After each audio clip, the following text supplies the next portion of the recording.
So as I sat on my bunk in my 5x9 cell, after hearing I won't even be able to begin the conversation about going home until after I've served 5 years.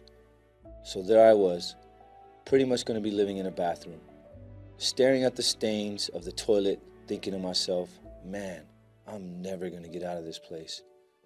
Now, up until that point, I've been in and out of incarceration my whole life. My dad's been to prison. Both my brothers and little sister have all been to prison. Now here I was, sitting in prison. So prison is all I knew. To me, incarceration was normal. So staring at that toilet in my new home, I thought about my life and all the choices I made that led up to my prison sentence. All the drugs I've done and sold, all the crime I've committed, and all the laws I've broken. For what? For what? I thought to myself, and it came to me. I've been living the life I've lived in an attempt to support myself and make a living to sustain the life that I thought that I wanted. In my past, I've always turned to selling drugs, because unlike most people, I've never gotten the call back for that second interview or even getting close to landing a permanent job.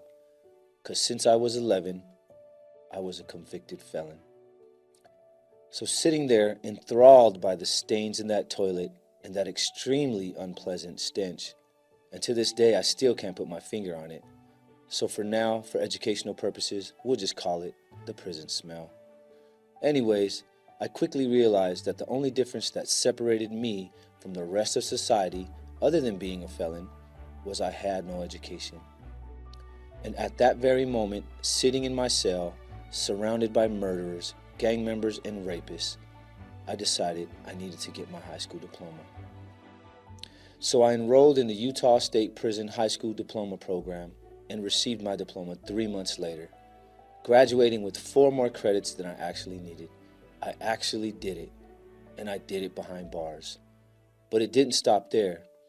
Receiving my diploma showed me that I was capable of so much more than I've given myself credit for. I remember sitting on the phone next to 5 other dudes, yelling or crying on the phone after my graduation ceremony. I remember my wife saying, "What's next? What do you want to do?" I remember feeling like, I just got my diploma in 3 months. There's nothing I can't do. I said, you know what? I want to go to college. Now that started the conversation of what I want to study. As my wife and I contemplated my future upon release, I said, let's look up what are the top 5 felon-friendly careers in the state of Utah. And culinary arts was top 3.